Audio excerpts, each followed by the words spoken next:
I think for the children, they are better off not playing the game, but training their brain. The mukbangs we're talking about are not like your average American, like, hey, I'm just eating a whole bunch of ramen, guys. They're There like, wasn't no Shake Shack. bro, they got the octopuses and it's like stuck to the girl's face. And welcome everybody to the Hot Pot Boys. We got Dave and Andrew, special guest Nelson Chan in the building. Oh yeah, we back again. All right, so we got to talk about some bans that China has recently implemented, okay? China has recently implemented a ban on mukbangs, okay? The food broadcast that's popular from Korea. They said it was promoting food wastefulness, and also a lot of people were doing crazy mukbangs with like bizarre foods, and that was just like bothering people. Lit. Some crazy videos. Also, they recently just banned for minors under the age of 18. They banned gaming throughout the week. And then they are limited to 1 hour per day on the weekends. Friday, Saturday, Sunday. So Right. 3 hours total. You can't even stack the 3 hours on Yes. Friday. So you missed your 1 hour window on Friday, you can't get it back. Right. So for people above the age of 18, I believe that there's not as many limitations. You can game all you want. But for the kids, they are banning gaming. And they actually called the video game industry spiritual opium. Wow, that is a quotable. Thank you everybody for clicking on that video, but I gotta give a quick shout out to our sponsor today, the Sleeper app. It is the best new way to host all of your NBA, NFL, and LCS League of Legends leagues right here. It's got a whole bunch of features and it is free with no ads.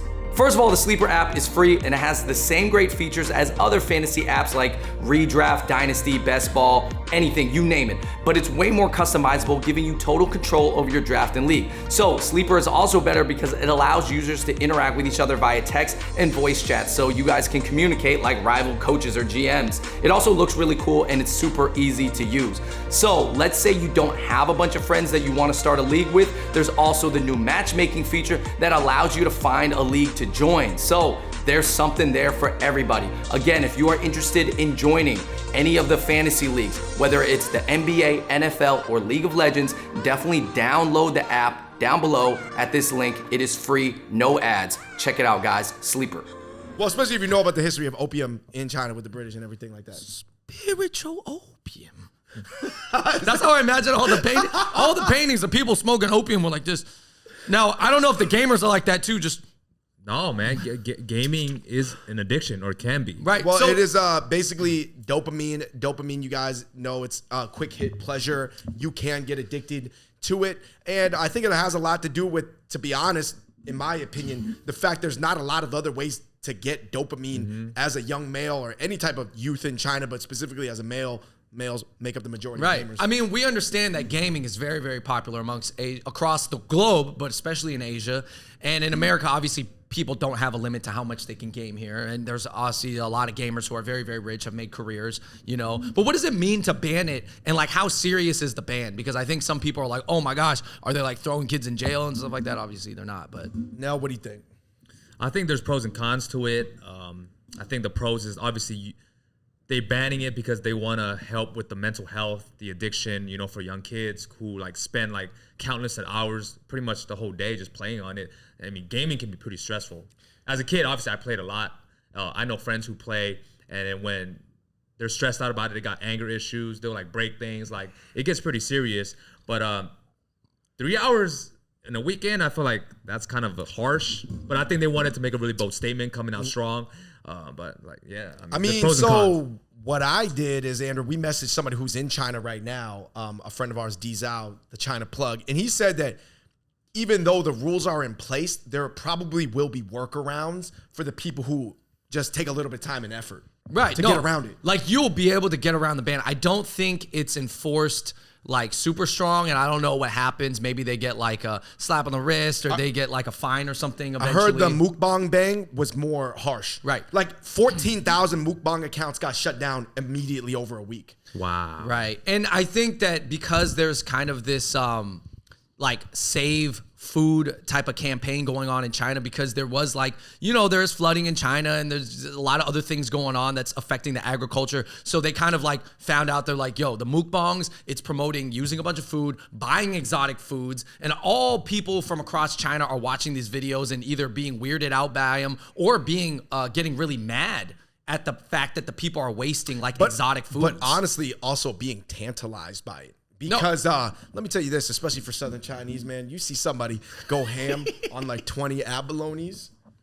That's something you got to. That's must-see content. But I want to be clear that the mukbangs we're talking about are not like your average American. Like, hey, I'm just eating a whole bunch of ramen, guys. There wasn't no Shake Shack, bro. They got the octopuses, and it's like stuck to the girl's face, and it looks like crazy. And I'm just like, all right, I don't know if I can see why they might. The mala powder, they might. So some of my friends back in Macau, when I used to live in Macau, they were very entertained when watching those type of mukbangs. No, and I'm like, nah, bro. But it's also I can't watch that. Enraptured even. Yeah. Well, I mean, it's captivating in a way, but also so is a horror movie is captivating. And Saw movies are captivating. And we're sort of like waffling and switching topics here between the video games and the mukbangs, but there's all basically some common thread, right? Mm-hmm. It's to maintain some sort of like good behaviors, right? Like that a tiger mom would probably tell you to do.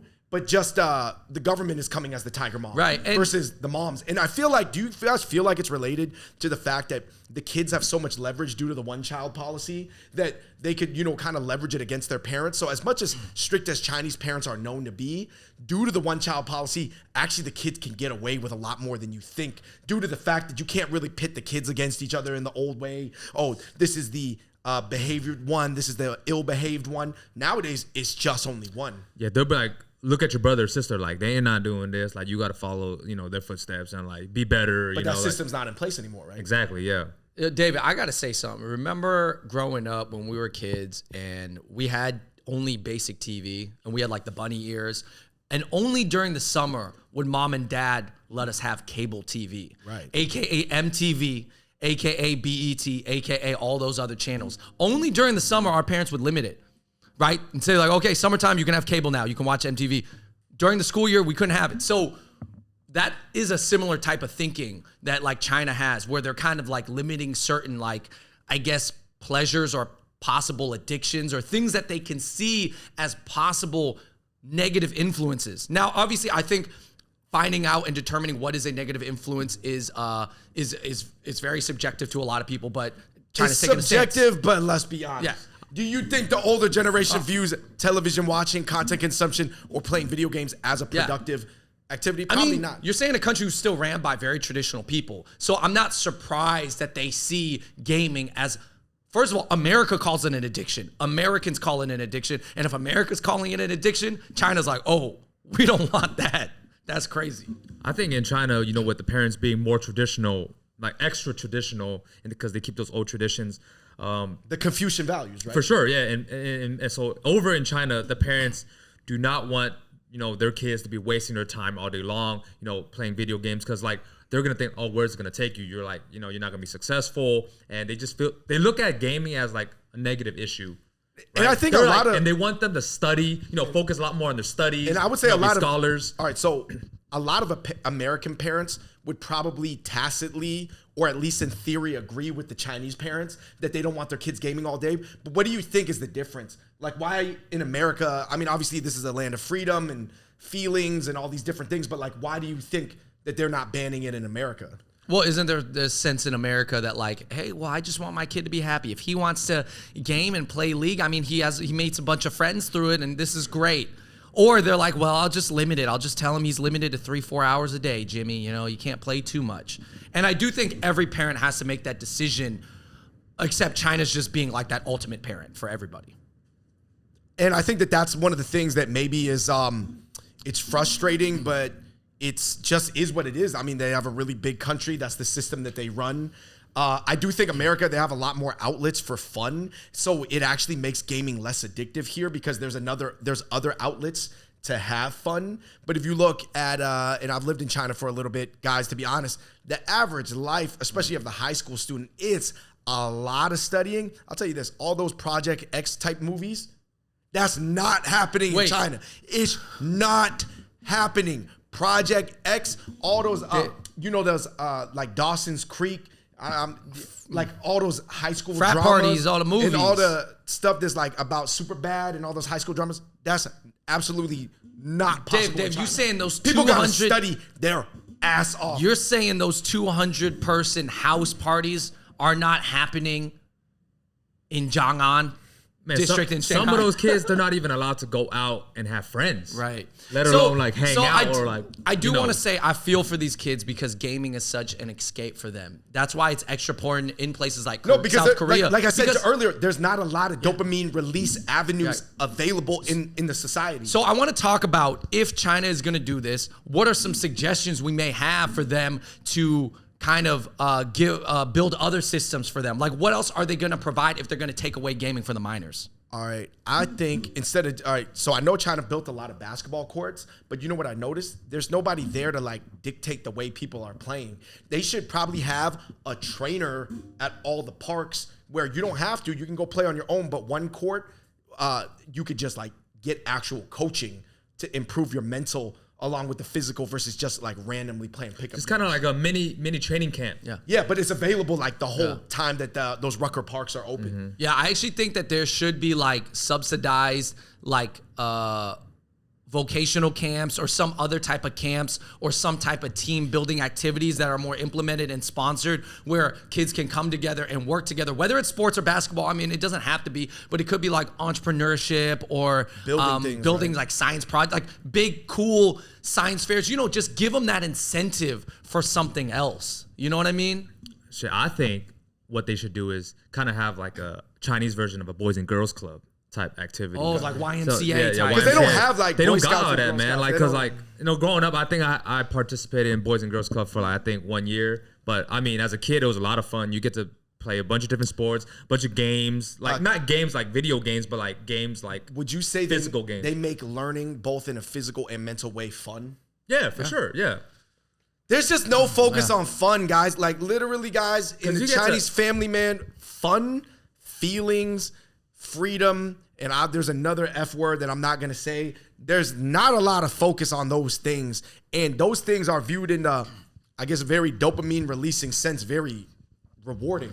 So obviously if people can feel that from the video games or the console games or the, you know, obviously the multiplayer, that's really what they're referring to, the gacha and all that stuff. Like China probably has to, in Asian society in general, but specifically China, has, like we're saying, has to provide alternatives rather than just banning the avenue that people, the only avenue that people see is a reality. So even though once they turn 18, they're like, I'm free, I can game all I want. Obviously, they're probably hoping that by the time they turn 18, that they're not addicted to gaming at that point. That's probably what their hope is, in that they're already, you know, when given the freedom to. But they have to provide the other activities, like we're saying. Yeah, that's what I'm saying. Like, and obviously it's not like just the government's responsibility, but like everybody's got to like there should be more incentives for just citizens to set up like organizations too. Like I know in Taiwan they do a lot of I guess like Taoist or like Buddhist type of like activities. Yeah, they can do all They got a types lot of of things, like man. They gotta have more functions, man. Yeah. Go out, meet people,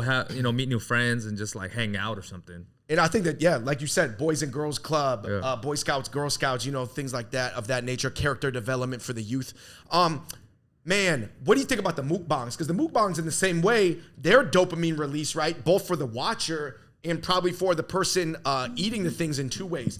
Literally from the carnal savageness of just eating all the abalones or gooey ducks, but also from the attention they're getting. And then the audience is releasing dopamine just by seeing something so like stupendous and wasteful. Yeah. I think, you know, one way that I look at it is that China is learning a lot from America, in the sense that they look at the things that are issues in America, such as food waste. Food waste is a big thing. Like actually like 30 to 40% of food. Like if you watch all those documentaries on Netflix, guys, a bunch of our fruit gets thrown out right when, just for it not looking good, right? And they can't even display it at the grocery store, stuff like that. So obviously those are kind of those system things that like China wants to avoid. So like they get to see kind of like the future in America, where they're like, oh, food waste is a thing, I'm gonna cut off this mukbang thing. Even though I would say maybe mukbangs don't account for that much food waste on a national level, it could just be an influence thing, you know? And they're just trying to nip it at the butt while they can.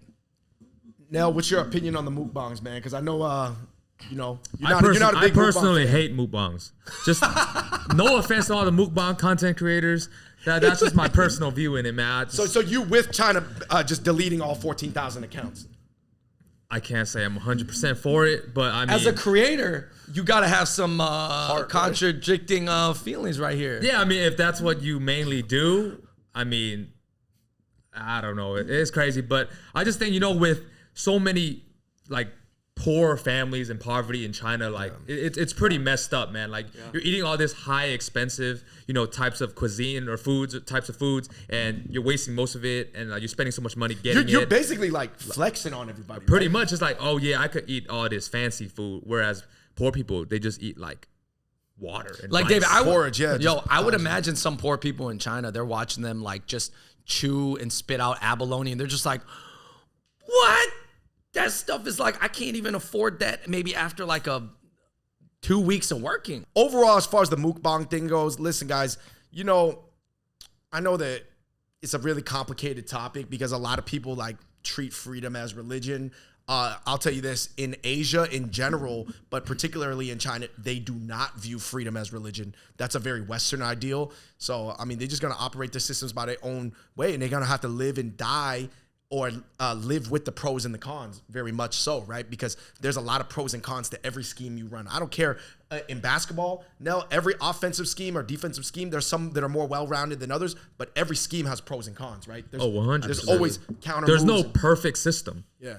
So I would say this, as far as, I guess, like the Chinese government being sort of that tiger parent, what are you guys' overall takeaways? Because for the people who can't be tiger parents, the government's basically stepping in and saying, I'll regulate it. I mean, I think that some of it may or may not have the exact impact that they think, like banning a mukbang may not solve the food waste problem. Because it also depends on the actually the execution or the follow through on those regulations. And limiting gaming while you're a minor doesn't mean that there won't be people addicted to gaming after the age of 18, right?